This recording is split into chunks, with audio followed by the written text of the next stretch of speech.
We're part of the W3C, but we are not. We are not a standards making body. We are a research and development working group community. We work on those interoperable elements, and that includes asset portability, that includes identity management and identity and data sharing, what happens and how those relationships work. We do obviously touch the fields of ethics and human rights and all of the other things that are related to how we interact and engage in these spaces together. But honestly, we want to help point people to all of you who are the experts in these spaces. We've been building on the fantastic work, not just of OMI, but obviously many other communities here. Mel, I see, is here. Mel invited us to do AvaCon this weekend, the Avatar Community Convention in Open Simulator, which was a fantastic, different conversation about open source engagement in the metaverse and where the research has been happening for the better part of 15 years. So we want to make sure that one side of our industry can see the other. The same way we want to make sure that people new to our industry can access the rich research that's happened over the last 3 decades. So how we deal with the organizations, the partnerships, and the relationships, and how those sort of ad hoc relationships are sort of rapidly finding new footing. We are going to need to create an open mapping solution that allows for every organization on that map to update their own entries. That is one essential thing. We have seen how people partner to become a map editor might look something like Wikipedia, and it could look something completely different, more like Reddit. And we need to figure out what that sort of open source contribution structure is going to be for the mapping, and also how we designate, because we do want to curate this map, but at the same time, it needs to be an open resource for everyone, recognizing that everyone has some part of our puzzle to bring to the table. So I am going to go ahead, and if you would like to jump in and say something, feel free. I will do my best to bump you up into being able to speak. As I mentioned, I'm going to keep this conversation very short today, but we do have ongoing conversations happening generally on Thursday evenings around the data structuring around this initiative. That includes how do we build this open source endeavor effectively with all of our communities, not just with those who happen to be in the room today. So that is an ongoing inquiry, and making sure that we are equitable in the way we represent these relationships together. So I am going to just jump off the mic a little bit, but I want to say this is an ongoing recorded set of conversations. We have not figured out how we're going to archive this beyond GitHub. So if you are interested in participating in some aspect of the mapping, and today is not the right day for you, but you want to be a part of this conversation another time, we can find that way. The best way to do that is to join our Discord and to jump in. There's a specific thread on this initiative. So I'm going to walk us through just a little bit of where we've been, because I have the stream going and I want to be able to sort of encapsulate all of this work in a very quick order. So just to reset, this project grew out of Open Metaverse Interoperability, which is an independent and open source community. We are not the ones with all the answers. We are the ones with the questions typically. And we are here to support that research and development initiative, recognizing that it is obviously much bigger than all of us. So today we have been working toward open ways of working and creating an open spec for mapping. And that's what this HackMD document is. It is really the start of an open repo so that we can build this conversation. A lot of this is going to end up in the GitHub for comment. And so as you have comments or you have spec that you think needs to be essential to this map, we want to hear that and make sure that we are mapping for those needs. That includes a number of initiatives that are already well built, that approach how we are connected. Some of those are more social structures. Some of those are association layers. Some of those are open spec that we are already adapting in terms of moving toward open standards. And you can see some of that here and some of those relationships as we begin to map out how that fits with, for example, other fields, whether that's media networks or gaming or how art assets are shared. Obviously, the Web3 DAO and NFT communities reflect a wide growth space that some of that touches the metaverse, and some of those folks are not necessarily seeing themselves as part of this larger movement. And so we can figure out how do we reflect those relationships? How do we reflect those ecosystems? Because the choice of ecosystem obviously is a huge factor in interoperability. In terms of not just currencies, but also in how information is shared within the ecosystem. When we talk about how we structure this data and how we're going to visualize it, there is interest in creating a 3D map that can work in WebXR. And we are starting to have conversations with data visualization experts. I don't think any of them are here today, but I do want to encourage them to come into this conversation as you are available. We're going to be here every Tuesday at noon during December, and also Thursday evenings we will continue open conversation. And these conversations are really designed to help build an open layer of engagement beyond what has been happening in Discord, in Git, and in smaller working groups. So recognizing that we don't want to only do our thinking in bubbles, we need to figure out how we're constantly opening those doors to new types of participation. And speaking of participation, if you want to participate in this conversation in any way, you can do that in our Discord. You can do that right now on social media on the hashtag Mapping the Metaverse. You are obviously welcome in these Twitter spaces anytime, but I'm also going to be streaming a number of conversations, and that could include many of you in different ways. Interviews, demo nights are coming up again in January. We very much want to see the types of things you are working on related to interoperability.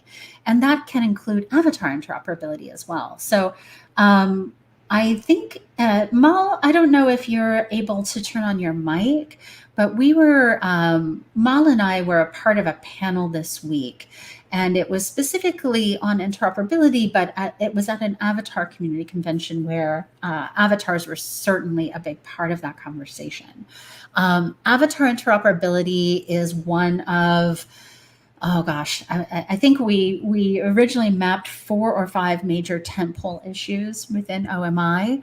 And as we've begun to break down the map and what we need to map for, it is closer to 25 to 30 different questions related to interoperability. And these tell us what are the capacities of each world and how is information shared in and out. So what can you import? What can you export? How would this potentially be useful for the use cases you might be approaching? And so we've been talking about the relationship between open source and open code, right? Open standards with companies that are doing much more sort of product driven and relatively closed system work, recognizing that we all have a role to play in figuring these things out together. So I think most of you are not mic enabled today, which is fine, but I'm going to lose voice in probably about 10 minutes. So I just want to put that forward. As we look at this mapping initiative, I am mostly concerned that we do this in a way that includes everyone. And I need your help to do that effectively. We are currently engaging with a couple dozen active participants in this particular initiative. This, I believe, is our 4th Twitter space, and we've had over 100 people in these conversations over the last few weeks, participating in different ways and helping us to see, for example, how avatar interop might look different in Japan versus here in the US, what standards are being adopted that we might want to pull in and maybe think about centering around as well. Figuring out which pieces of the interop puzzle are going to be most essential, and then how do we represent that on the map? So when it comes to avatar interoperability, there are obviously a small number of code bases that are used.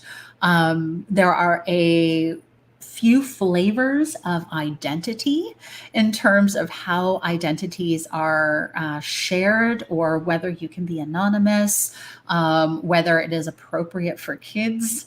So, for example, how Roblox handles identity differently from a world that might be more appropriate for adult engagement. If you're looking at our stream right now, I'm going to walk through not just the sort of existing maps that we're pulling from, but the inquiry and all of the different factors of interoperability that we're looking at mapping. So if you're on the HackMD, this is under the December 7th notes and from last week. Factors of interoperability to map include the types of organizations. And that's why I want to make sure that DAOs and alternative collectives or co-ops are also on the map, along with educational institutions, nonprofit associations.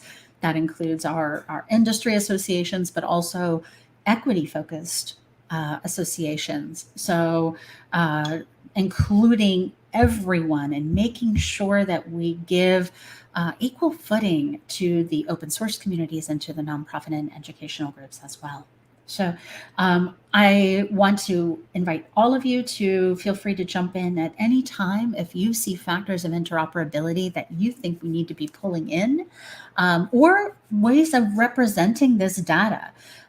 This is a data map at the end of the day, and we need to figure out how do we see DAOs differently on the map than products or companies, and how do we create that equal footing so that a DAO is still visible to the rest of the industry, because we don't want to marginalize or lift up certain types of businesses over others if it's not serving us long term.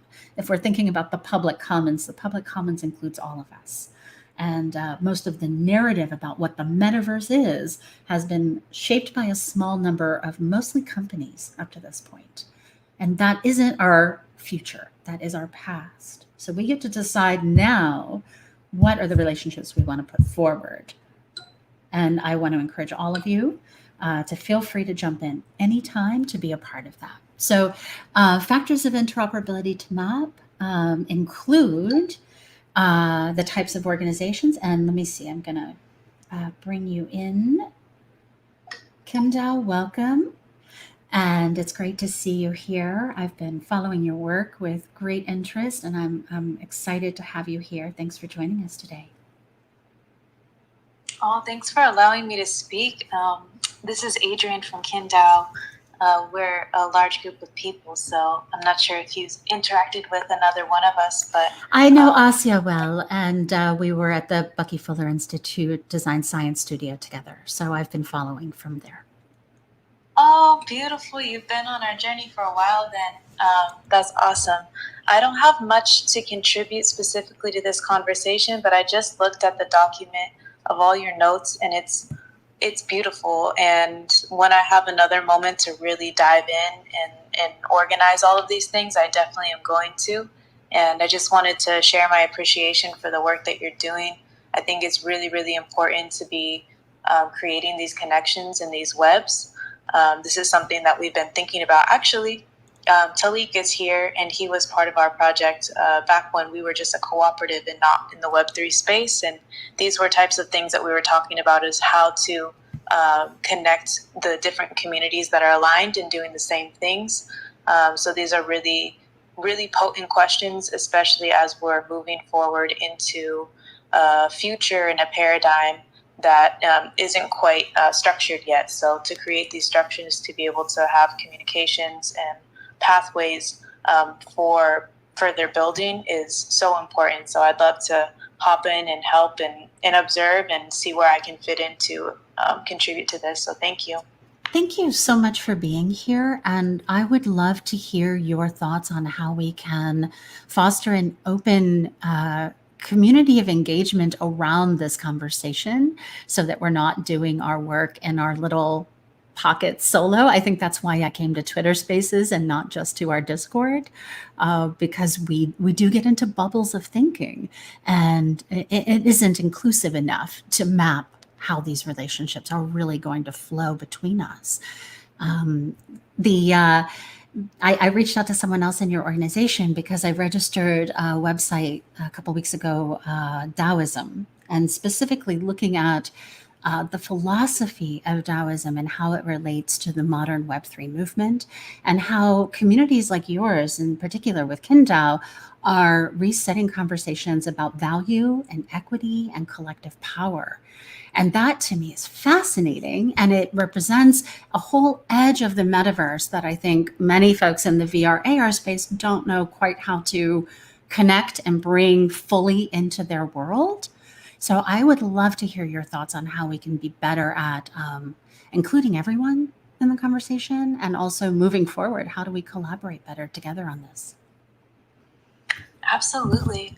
I think my initial, or at least this is what I think. I think that the first step in including everyone is to scale down the level of information so that everyone can understand.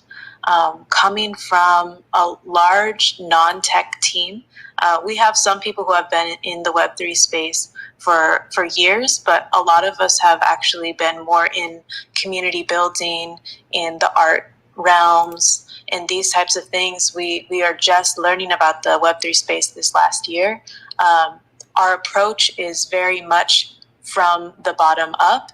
And what I mean by that is going into our own families and our own communities and explaining these concepts, because for us, we're not coming into it understanding every aspect of tech. And as I go through this, these notes that you have, I think it's beautiful. All of this detail is extremely needed, but also if we want to be including everybody in this conversation, especially people who may not have a full grasp on what all this stuff means, then we have to simplify it in a way. And I think that the beauty of this moment of being able to onboard people into this space is that we get to frame what this space actually means and allow people to understand the deep concept of what's going on in our world at the moment, where we're actually building a completely new paradigm.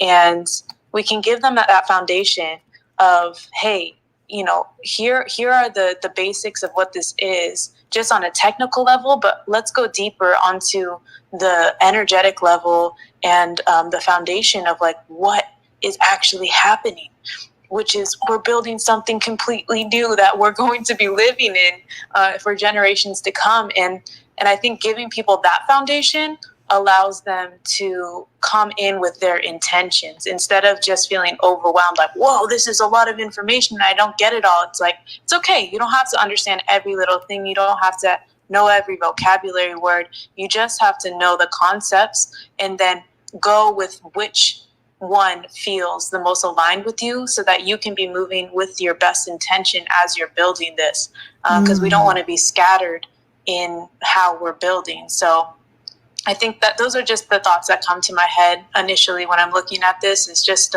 how can we keep all layers of it? How can we keep this detail? Because there's so much I need to, I'm going through this, I'm wow, I need to learn so much about this. But then how can we also simplify it so that everybody can sculpt what is happening here? You make some amazing points, and thank you for your openness. Sorry, I'm muted here. Thank you for your openness and your empathy. I feel like you are inviting in a whole new level of engagement that we have not yet figured out how to bring in. And so far, this conversation has been very interoperability and engineering focused because we were trying to figure out the organization of the data, right? But it is about people, and it's about connecting people, and it's about connecting people through ways and flows that make sense for them instead of being corralled into a way of working that might not fit for who they are or the type of organization they want to be. And I think DAOs in particular are a fantastic example of research and development where we are testing these ideas and we're learning together whether this works or maybe this isn't necessarily the way we want to do it and we want to go to a different way of working. We are going to need those resources to share together, and you're right, we do need them to be simple enough that anyone who is in the space can contribute. That might look different for different people. So we might have an early contribution process that is very technical, and then a later participation process that is far more accessible, or something that might be a quick form that anyone could update to say, hey, this world wasn't okay for kids before, but it is great for kids now. And they weren't really taking currencies and NFTs before, but now we're doing this super cool thing with being able to share our assets through, using the GLTF spec or using NFTs or something along those lines. Figuring out what are the connection points that we need to be mapping for is one big piece of this puzzle. And when you look at this document, do you see big gaps? I see big gaps still. I see things that we are not fully resourced around yet, but also not fully, we haven't really thought through some of the layers of interoperability yet. There are big gaps in our industry. And maybe that's what the map is going to show, that we can't do this yet without these pieces becoming real and becoming realized. And that's where leadership can grow. I would love all of you, as you have thoughts and insights on ways we can do this work in the open. At OMI, we're an open community. We work in GitHub, we work in Discord, and we're using Twitter Spaces in part to begin opening the door to conversation with people who aren't necessarily in our group, but are obviously bringing amazing ideas to the table, or have ways of working, have ways of organizing. Gatherverse, for example, came to us last week. They're doing a fantastic event in February, and so we may move forward on doing something with them in person or remotely, right? Figuring out what does that unpack together when we can do some of this actual data mapping in a physical space together down the road. I'm going to go ahead and approve Francis to join our conversation here. You are now a speaker. And Francis, thank you so much for your insights over the last few weeks. I've been going back through our notes, and your name pops out as one of the most empathic contributors we've had the pleasure to be here. So thank you for being back. Thank you so much. Great to see you again. I just hopped onto the Mapping Metaverse document. It's like so incredible, and what I really like about the platform is that you're actually breaking down a lot of different, a lot of very public service sort of like very like use cases like in the healthcare industry and caretakers and all that.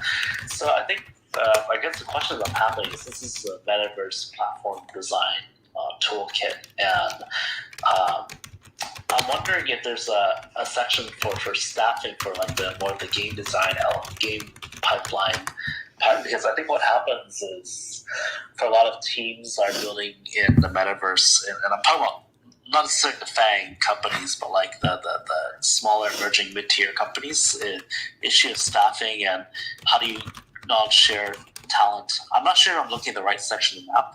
I could be completely wrong, but I'm wondering if there's a section for like production pipeline related stuff, because sometimes it's hard to source like skill set talent, because it's all right now it's still word of mouth. I'm just curious about that. Thank you. You're bringing up great points, and it's been on my mind as well. I think we need to simplify the production workflow, especially for young creators using WebXR. I think that's going to be a very quick and a first win initiative that needs to happen in their first quarter. It needs to happen. I see Martin here, and it needs to happen before South by, because we need creators who understand WebXR well enough to publish and get new works out there. And especially for all of our NFT creators who are currently working in 2D, really making those worlds busted out and available for people. Yes. I feel like there's a gap in how do you publish to WebXR effectively that needs to be addressed. There is a WebXR hackathon coming up, and I'm hopeful that there will be some sort of easier workflows developed. I'm curious, like I always ask creators, what is your ideal workflow, and what ways of working are you currently bringing people along for the ride with you on? So I guess I would take the question back to you. Do you have a workflow that you've streamlined that you would potentially share with others? Actually, yes, I am. I've actually pivoted a lot to Blender geometry nodes and Houdini for 3D asset production, because what I'm bumping into lately is that there's a lot of 3D asset production that I have to do, but I don't have time to model every single mesh detail. And the good thing is that I've had significant practice with like Snap Material Editor with like visual effects and node graphs. So I'm very comfortable with that now. And I spent actually just a week like learning Houdini, and I was like, wow, this now makes sense. And what I would like to share with a lot of people is like, and I'm still working on this, so this is still work in progress, is how to integrate more 3D asset production, procedural creation for real-time game engines, because everyone has different opinions about NFT space, but what I'm noticing right now is a lot of people really want to do like 3D procedural worlds and characters, and their pipelines, and there's a lot of bottlenecks, and I feel like a lot of people I think a lot of creators really want to focus more on audience building and the relationships, because the asset production is very tricky. So what I'm trying to look at is how to integrate 3D asset production, procedural creation, with different small or mid-sized teams that don't have the staffing of like, big game development companies to specialize. Yeah, and that's something that I'm gonna probably share more on Twitter or TikTok or Instagram or in this chat as well. I have a good idea of how it works now that I banged my head on the wall. I know that there are others at OMI who've also been, banging the similar wall, I will call it. If you know Kaz and Christy, who were at AWE with us, but they've been focused on asset portability as well. So figuring out, once you have a great 3D art model or asset, how do you get it working smoothly across more than one world, and sort of streamlining that part of the workflow. When you're speaking about procedural, I think it is a whole new sort of growing space that we don't have well mapped yet. It absolutely touches metaverse creative work. I don't feel like I have a great handle on the space, and I used to give talks on it. So I don't know. I'm going to go back to my friends at Kodame, because the last talk I gave on procedural and generative work was with Kodame, and they're really fantastic at that, in terms of how do you conceptualize a workflow that might include a generative work or a procedural piece. I think I'm interested in it as a potential way to build WebXR worlds that feel more dynamic and less constrained by the sort of lower polygon count necessary to res these worlds. Anyway, I think these are super valuable conversations. Francis, I want to encourage you to jump into the group at OMI that is more focused around workflows and asset mapping. And I do think we need to focus on this for an upcoming hackathon, especially for WebXR, because if you can imagine porting out all of our experiences to WebXR from whatever world you're in, and using WebXR as that connecting tissue for world builders to be able to, retain the creative ownership and sort of full resolution of their own world and creation while still making it available across as many spaces as possible. There's so many potential ways that could play out. Yeah, I'm gonna hop onto the my Discord chat more and really explore this subject more, because it's I think there's a lot of best practices can be shared. So thank you, Eva. I really appreciate it. We can talk more about the hackathon. Agreed. Yeah. And just so you know, there is a sort of growing interest in doing a hackathon related to art and asset portability. And that might be with like the Burning Man artists and world builders that are more independent in nature, not just the, sort of alt spaces of the world, but the emerging worlds as well, and the art worlds. So thinking about how we make it super easy on creators so that they're not doing as much of this heavy lifting and legwork. I think you're right on point, and we do need to make this super simple for the millions of creators coming behind. I apologize. I'm going to have to cut this conversation in 5 minutes, but if you have one more thing you'd like to add, we have 5 minutes left, and then I have to unfortunately go get a shot.